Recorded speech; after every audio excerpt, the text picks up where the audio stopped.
Welcome to this episode of the 94twenty podcast, where we talk about the music that we love and the industry that we tolerate.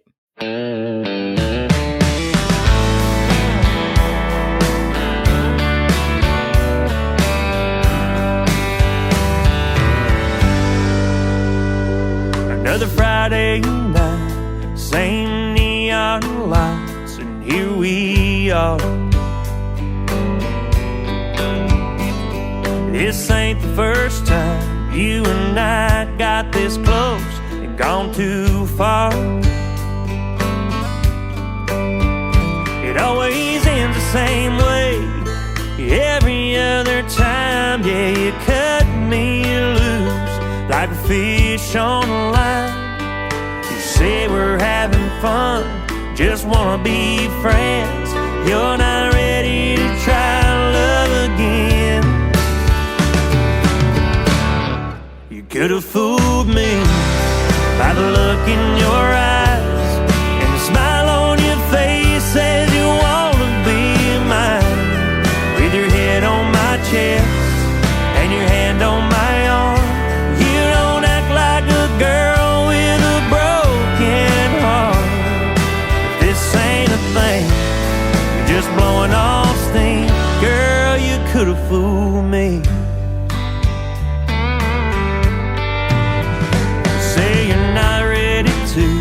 Start something new, just wanna drink and dance. But every vibe, every sign, every maker's on ice says give us a chance. I feel it in my bones, yeah, I know it's true. But if you say you don't feel it too, you could have fooled me by the look in your eyes and the smile on your face says you wanna be mine. With your head on my chest and your hand on my arm, you don't act like a girl with a broken heart. This ain't a thing and you're just blowing off steam. Girl, you could have fooled me.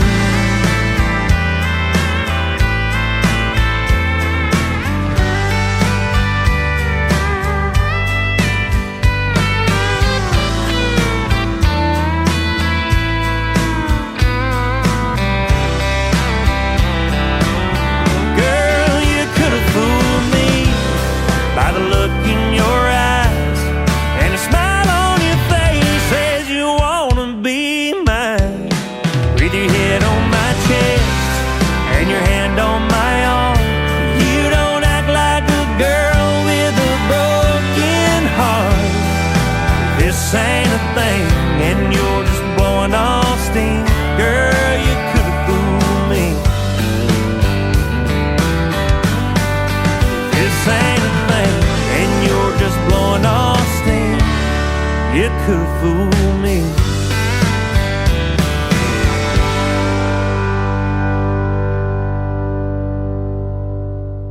Hey everyone, welcome to this episode of the 94twenty podcast. That was Shelby Lee Lowe and his single, Could Have Fooled Me. Hi Carl and Greg, how are you guys doing today? Hey, how are you? I'm good. Hey guys. Hi everyone.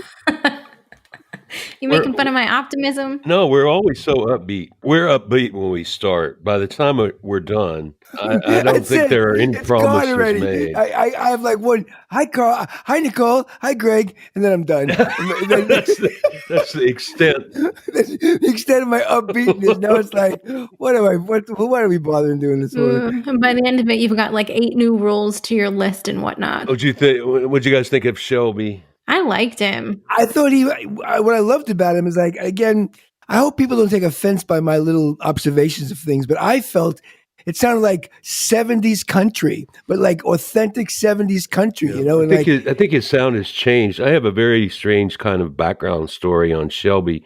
I only met him briefly once. Actually, he has been a friend through social networks to my wife and to my daughter for a number of years. He turns out he's been at this. He's been at his career for quite some time, and for several years, I think he worked a day job at the Buckle store. And I think he actually met my wife and daughter while they were shopping in the Buckle store. And I think it's kind of a cool testament to how hard folks work in order to support and in order to network their careers. I mean, he's been at this a long, long time, and I think his sound has changed a little bit. Like he's 70. He's No, like, no, no. he's only like in his late 20s. Yeah, he's probably in his late 20s, but I mean, he's been working to support his quotes music career for a long, long time, and I think his sound has changed a little bit. I think he sounded good. So it's just, we always talk about how networking and like kind of who you know. Well, this guy is a master networker, and he's even worked his way onto the 94twenty podcast by virtue of a social network connection that he made 5 years ago or 7 years ago. So a new segment we're going to introduce. We even got music for it. It's going to be Carl's Rules, and this is the music for Carl's Rules.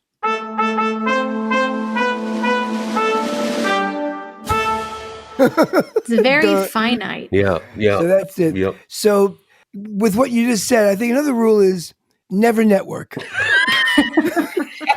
If you're an artist and you're trying never network. There's no need networking. No networking, please.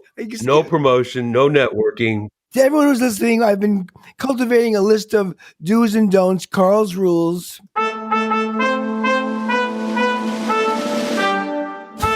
I like that. This week, never network. Never network. This week, Carl says, never network. Never.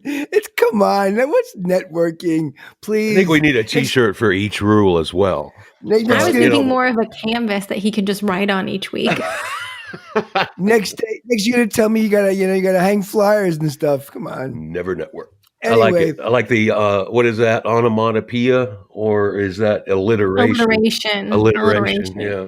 Never network. So that's it. That's today's rule. So yeah, but yes, that's cool. Yeah, I mean, I have a couple more tunes by Shelby, later in the show. Feature some more. But this week, what are we going to talk about? Do we have kind of a topic actually? We do. We're getting like real pro at this, having consistent topics and the rules, the music. It's all coming together. It's very pro. Very pro.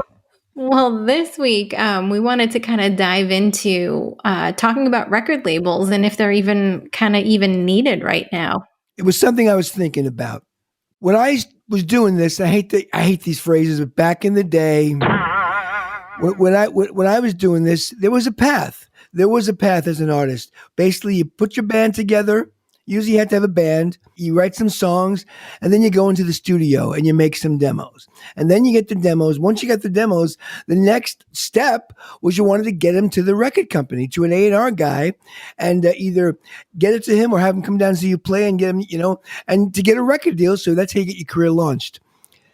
Today, that doesn't happen really anymore that way. Because we were even saying, Greg, when I was younger, A&R guys, I live in New York, that was their job. Their job was to every 5 nights a week, they'd be in the clubs, and they'd be coming to see bands. And A&R guys actually came up to me and go, "Hey man, I was here to another band, but so you're set and blah, blah, blah. Really cool. Here's my card, blah, blah." And things started. Yep. So does that happen anymore? No, I don't think it exists that much anymore. I mean, of course, if I'm ensconced at a record label where there are some resources that I could bring to bear and actually help somebody along the way, maybe help them record an album, help them release an album, help them kind of work the streaming services and get on the choice playlist. If I could do that, there are still people that work for labels that they can make that happen for deserving people. I think the reason I don't like this topic is because there is like an amnesia inside the industry that doesn't allow people in the industry to recognize or to realize, maybe it's a sense of denial, that they're no longer selling a physical product. And the fact of the matter is that a lot of the importance of their jobs relied upon the idea that you could actually make money making music on behalf of the record label. And it's like, that doesn't seem to be existing right now, but yet people won't recognize it. I just thought it was a stupid story that's somewhat related. When I was doing this, I was playing. I think it was this place called the Cat Club. It was kind of a bigger club in the city back in the '80s. And this guy from Epic Records came down. I'm not going to mention his name. He had a guy with him, right? He was the head of A&R of Epic, back then. And this buddy he had with him was this guy Steve Holley. Steve Holley at one time was a drummer in Wings with Paul McCartney, right? So we did this big show, and after the show, we went out for drinks down the block, and Steve came, and the A&R guy came, and we're talking, and I had all these great questions for Steve Holley because he just played with Paul McCartney, and he's in, so we're sitting there and talking, and we're getting along, and I think, wow, this is great, because maybe we'll meet McCartney, and this kind of nonsense, like we were networking, right? Going against your rule. Yeah, going totally. Well, that's why I form a new rule now. Mm. So anyway, one thing led to another. We go, that's it. I go, what a great night, right? The next day, right? I get a call, right? And it's Steve Holley. I go, holy cow, Steve Holley's giving me a call, right? He goes, hey, Carl, what's going on, man? Had a great night last night. He goes, hey, yeah, thanks, Steve. I'm thinking he's going to, I don't know, ask me to come. I don't know what I'm thinking he's going to ask me, right? Mm-hmm. He goes, so after this big, baloney, he goes, did I leave my jacket in your car? That was it. He had this night suit jacket that he lost, and he left the jacket in my car. Yeah, that was it. Yeah, that's. I guess that position it's kind of a, we're going to make you a star, kid. That kind of stuff. I guess a certain amount of that stuff. Those guys, some of them had the Midas touch, and there was a period of time where they could. Yeah, but then again, waltz you through the process. Right? That kind of happened with you. In a lesser way, you worked for CSAC at the time. Yeah. You just happened to be in a club one day and you saw me play and you just met my manager, and that's how we started. Well, I absolutely pursued you because I thought that I was just ahead of the game, and I thought that, you would be discovered and that your stuff would be in the pipeline and the performances would be created and I would be able to basically recoup the resources. But that doesn't happen anymore, really. I don't think a lot of that happens anymore. And, it's like, well, go ahead. I was going to say, how much do you think social media and streaming have kind of affected not necessarily the authority that record labels have, but like the job of like that A&R and discovery type aspect that that in-person stuff from back in the day kind of had an effect on? I don't know. I mean, my feeling is that, certainly the labels are stakeholders in the streaming situation. So, I mean, they certainly have an interest in the artists that they sign to the label. They have an interest in those artists appearing in certain playlists, particularly playlists that they sponsor and they have some impact on creating.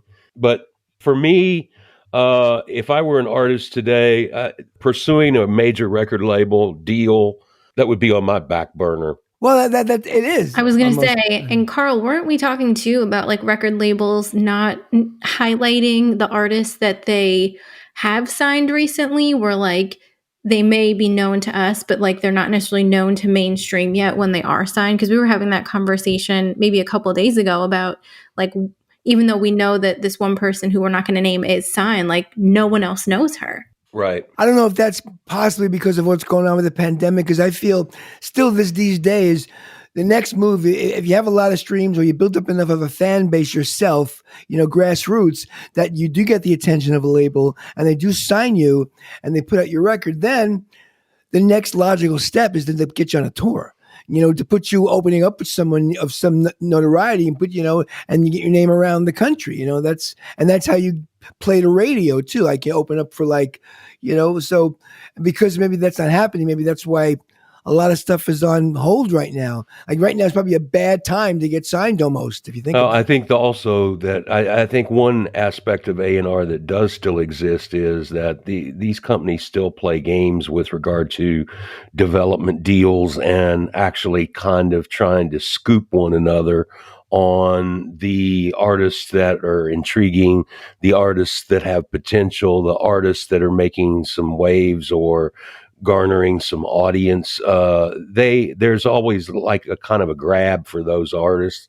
So you might not necessarily have a strategic plan to make that artist that we're discussing a household name, but you sure as hell don't want the major label across town to actually sign her to a development deal when you had the ability to do the same thing for the same or less money.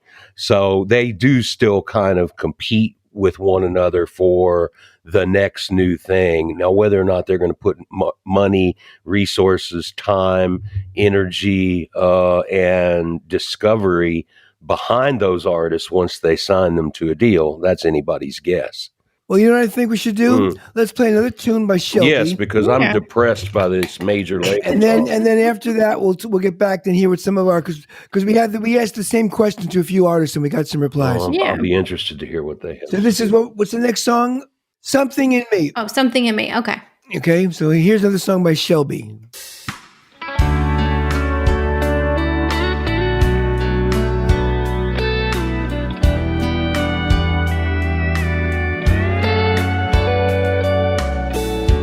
How do you love a desperado? How can you fall for a highway heart? Who'd have thought all my tomorrows would be waking up in my two arms? But baby, you saw something in me, not just a long gone lost cause train running off the tracks. You set me free when I had it so wrong, so long. Thought looking back, it's all I'd ever had. But you took this so hard and you gave it a beat. Baby, you saw something in me.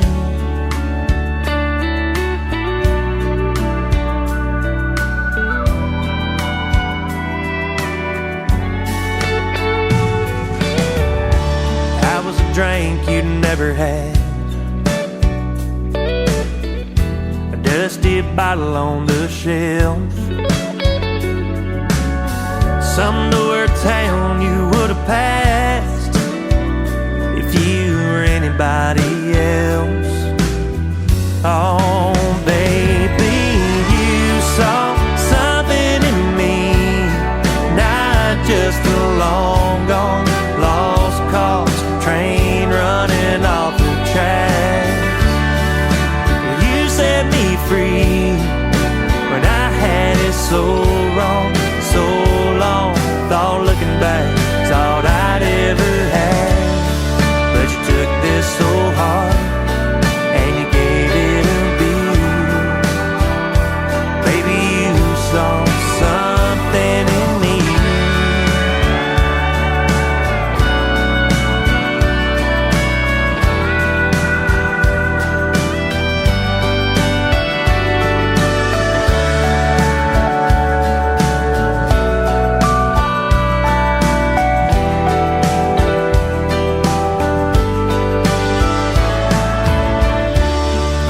Something in you that does something to me.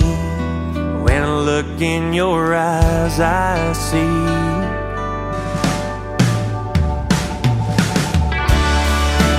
something in me, not just a long gone lost cause train running off the track. You set me free and I had it so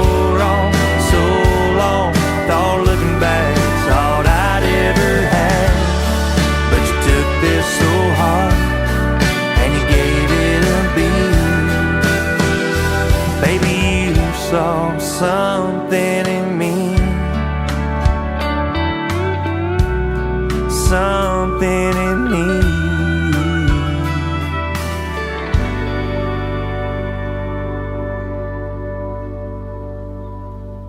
Yeah, that's I really love the drum track on that. Well, it's kind of has very that sway, very like throwback, and very kind of like nice and warm and wet. that 70s laid back LA sway, Yeah, right? yeah, very cool. Yeah, I like Pedal it. steel. Yeah, I love all that stuff, He did a good job on it. Shout out to Shelby. You want to get to the question of the week? There you go. So I don't know. We thought that this was a good topic to get some actual artists to potentially answer. And what we've asked them is, as an artist, are you actively pursuing a major label record deal? Or if that's kind of like the end goal of what they're doing. Interesting that they might not even want to admit it, but we'll see what they said. Let's start with Molly. Yeah. This is Molly Lovette. Molly Lovette. Okay, here's what Molly had to say about that. A record deal is definitely a goal and something for the future. Right now I'm trying to build my brand as best I can and get my name out there, my music out there, and kind of wait until the major labels are coming after me, not me pursuing them so much. So that's kind of my philosophy on it, and hopefully I'll keep working hard and that'll happen someday. Well, she's right. Yep. It's very down to earth. Very down to earth. No, but she's right. Wait till if you have them come to her.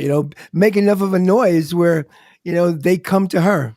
Right? Mm-hmm. It's so hard to tell people that, but that's actually the truth. It's like you do not have to worry about chasing the music industry. If you're doing something compelling, the music industry will chase you. Right, and that's just in life, So you want to hear another one? Yeah. Who do we have now? Who's next? It's Mike Coia, I believe is his last name. Okay, let's see what Mike had to say. I'm not so much actively pursuing a record label all the time as I am actively pursuing just teaming up and partnering with people that are just as passionate and that care just as much about the project and the music as I do. I think it's really important to climb that mountain of the music industry with other like-minded, passionate people that love what they do just as much as I do. Whether that be a record label or an agency or just some friends that love the music as much as I do. I think that having that team of people is really important. And I think that's worth pursuing actively, more so than a record label or a different team that you think that might benefit you the most. Okay. Yep. It's another thoughtful response, right? How are people now, artists today, gauging their growth or their success as an artist? Well, not monetarily, to be honest with you. We have another question, another answer. This is from Meghan VK. Yes. Cool. Is that her last name, VK? Well, she has a very long last name, so she shortened it. Let's see what Meghan VK had to say. Hey, Meghan VK here. I can't say I am actively looking for a major label at the moment. I understand that major labels are looking for artists who already have a big following or a hit, and that's okay. That's understandable, because why would they take that risk if they didn't need to? So instead of chasing a label, my thinking is to make the best music I can and promote it as best that I can. And if I get to that level where a label comes to me because I've made that big hit or gained that big following, then that's great. But I think in today's world, as an independent artist, I can certainly float my own boat for now, on my own terms for now, if that makes sense. It's kind of like being in the smaller boat. It might be harder to steer in those larger waters, and it's way more work in this little boat, but it's what I'm going to make of it. And I feel like a major label is kind of like the cruise ship. It's cushy, it's smooth sailing, but unless I bring enough to the table to have some pull in the relationship, then I'm basically just along for the ride. And that's just my 2 cents. There you go. And again, I like the metaphor. Yeah. Well, there's my rule.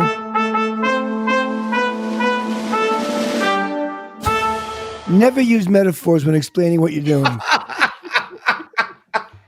What do you mean? What boat? What boat? No, it's actually a really good metaphor. The idea that the major label is the cruise ship, because we all know how hellish those are. Right. I like you can't wait to get off those, man. I like, people wind up missing on every cruise. It's like, I'm jumping ship, baby. Right. So Megan wins the award for the best metaphor of the episode. The question of the week, yeah. So, do we have a prize? Send her a coffee mug. Send her a coffee mug. All right, Megan, you win a coffee mug. And what I liked about Megan's answer too is she really, like, you can not necessarily that the other ones you couldn't believe, but like she really was very articulate and like clearly she's been doing this for a little bit where she knows exactly like what she's going to do, and she's not going to necessarily let shiny object syndrome steer her away from the goal of creating really good quality music. Meghan wins a coffee mug and a cruise to the Bahamas. Anyway. Oh, another sterling episode. So anything anybody else want to say about anything? Maybe I'm a little bit I've been a little bit jaded this week on my comments about major labels, but having worked with them for a long, long time, you get disheartened by the idea that, hey, everybody needs to wake up and recognize that you're not really driving a lot of money into the pockets of the people that provide you the damn services, i.e. the artists. So, stop driving around in the Maseratis and stop acting like you're going to do them some favors so that they can become rock stars. Rock stars are gone. They're not going to happen anymore. Let's just find a way for people to make music and make a little bit of money, maybe pay their mortgage every other month. Right? Well, I think for that to happen, is again my ongoing statement that we got to just pull the plug on this internet. If we want the music business to come back, if we want any kind of real, is that a rule? Well, no, it's beyond a rule. It's like all my rules are stupid, but this is a serious thought. That the internet has made it so we're so polluted with content that no one even can tell what's good anymore. I don't know what the answer is. Hopefully. What I miss Tower Records. I miss Blockbuster. I miss, I loved walking through Blockbuster. I miss Total Request Live. On the weekend, I was wanting to see, some nostalgic television. Well, you would think that I would be able to stream something, but I don't particularly like what has been curated for me. I wanted to go through about 50 or 100 box sets and make my own damn decision and give somebody a US dollar for a product. I didn't have the ability to do that. So I might be with you. Let's turn the internet off. Well, I disagree with that. I think, I have Hulu. I have a lot of these different. So if you look through a lot of these things, you can find something you want to watch. Between Amazon Prime and Netflix and Hulu. I got all that stuff. And they don't like what I like. If you dig, you can find it, I think. I miss the tactile experience of going and looking through stuff. I'm with you. I love discovering a record and going into a lot of records where I've been in like Tower Records and heard something playing, over the speaker. What's that? And that's how you discovered certain things. And we have indie record stores until the COVID thing. That was an experience that tends to get on people's nerves sometimes. But I do think that was, that's a bit of a holdout. If you had a large indie record store, I think it would be an experience that people would enjoy. Who knows? I ain't got no answers. Pull the plug. I just got rules. Yeah, we just got to live by Carl's rules. Yep. So you want to talk us out? We got another music? Yeah. And then we'll play we'll have one last one by Shelby Lee Lowe. Yeah. We're going to play You're Not Gone as we end this episode, right? We'll be gone, but the song... Yeah, we'll be gone, but the song is You're Not Gone. And his song will not be. Yeah, shout out to Shelby. Give us a shout. So you want to social talk network. us out, Nicole? Of course. Nicole-ness? I will talk us out. Thanks so much, everyone, for listening to this episode of the 9420 podcast. For everything that we've talked about in this episode, you can go to the show notes at our website, which is 94twenty.com. That is the numbers 94 and the letters TWENTY. Until next time, we'll talk to y'all later. Bye-bye, everyone. Bye.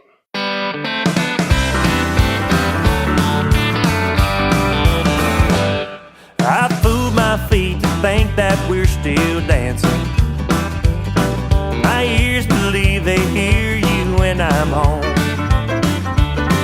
My eyes still see your face, my arms feel your embrace, but I can't convince my heart you're not gone. I haunt the same old barroom that we used to. That jukebox it still plays your favorite song. I order drinks for two, pretend there's me and you, but I can't convince my heart that you're not gone. And it's taking up all my time to live this life. I miss you so, won't you please come home? And I'm faking it every day like it's okay, but the rest of me is starting to catch on.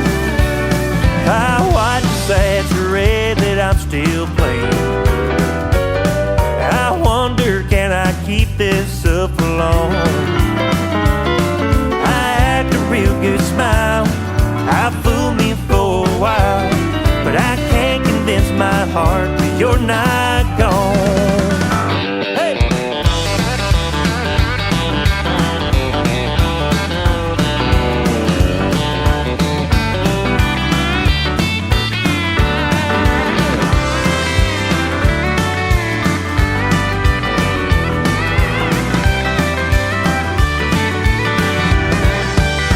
And it's taking up all my time to live this life. I miss you so, won't you please come home?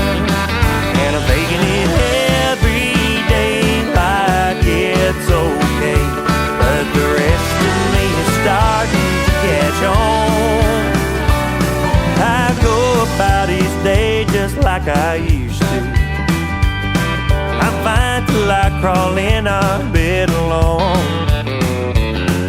I wake up at night and find I'm sleeping on your side, 'cause I can't convince my heart that you're not